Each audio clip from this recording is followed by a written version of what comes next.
Question number 27. A 4 microfarad capacitor is charged by 200 volt supply. It is then disconnected from the supply and is connected to another uncharged 2 microfarad capacitor. How much electrostatic energy of the first capacitor is lost in the form of heat and electromagnetic radiation? देखो, सबसे पहली बात जो हमारी पहली situation थी उसमें एक कैपेसिटर को एक बैटरी से चार्ज किया जाता है।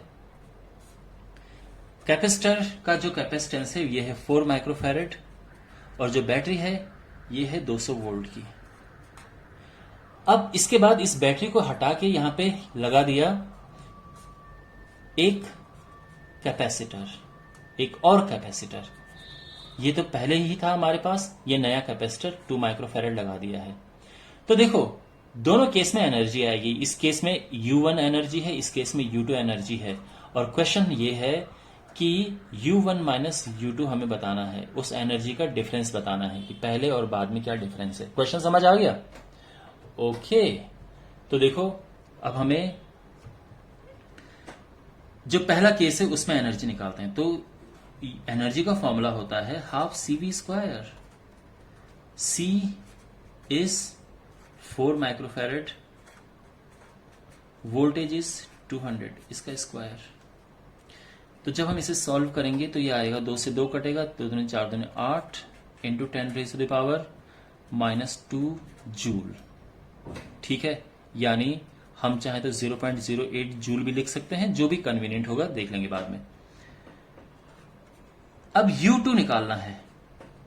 अब देखो ध्यान से मेरी बात सुनो माय डियर, हमने बैटरी हटाई और दूसरा कैपेसिटर लगा दिया।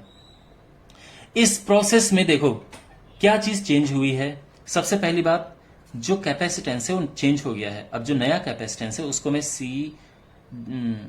C2 नाम दे देता हूं, ठीक है ना, C' नाम दे देता हूं। चलो, तो ये हो जाएगा C1 प्लस C2। क्यों? क्योंकि पैरेलल में है। तो ये 4 microfarad plus 2 microfarad and total is 6 microfarad. ये हमें कैपेसिटेंस मिल गया है। अच्छा, अब उसके बाद एक चीज आप ध्यान रखना, इसमें पोटेंशियल बिल्कुल चेंज होता है। बैटरी जब भी हट जाती है और जो भी हम इसमें एक्टिविटी करते हैं इस प्रोसेस में पोटेंशियल चेंज हो जाता है, लेकिन चार्ज सेम रहता है। जो चार्ज इसका यहां था वही चार्ज इसका यहां पे रहेगा। इस प्रोसेस में चार्ज सेम रहता है, डोंट फॉरगेट दैट थिंग। जब भी हम बैटरी डिस्कनेक्ट करते हैं माय डियर, चार्ज सेम रहता है, और जब बैटरी लगी होती है तो वोल्टेज सेम रहता है। ये चीज हमेशा ध्यान रखना। तो इसमें जो चार्ज पहली कंडीशन में क्या था वो था, बिल्कुल हम लगा सकते हैं, ये CV या C1V ले लो। चलो, 4 माइक्रोफैरेड इंटू 200, तो ये हो जाएगा 8 into 10 raise to the power -4 coulomb. इसका टोटल चार्ज समझ आ गया। जो चार्ज यहां है वही चार्ज यहां होगा। तो अब हमें यहां पे एनर्जी निकालनी है।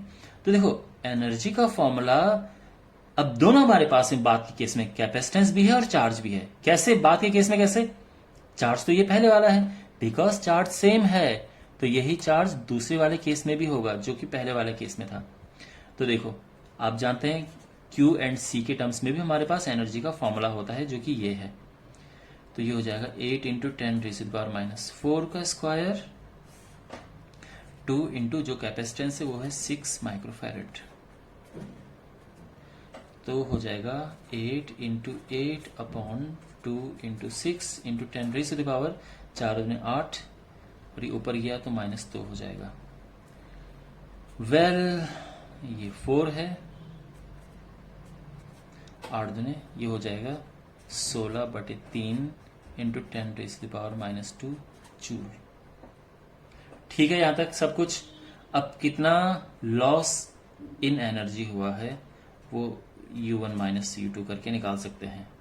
तो पहले था 8 into 10 raise to the power -2, दूसरे केस में 16/3 into 10 raise to the power -2। 8 3 24 में से ये गया 8/3 into 10 raise to the power -2 joule. ये आंसर आ गया है। पॉइंट में लिखना है, पॉइंट में लिख लो 2 into 10 raise to the power -2 joule. ठीक है, इतना क्लियर है? ओके, सो आई होप आपको समझ आया होगा। कोई डाउट है do ask me in comment box and I will see in the next video. Take care.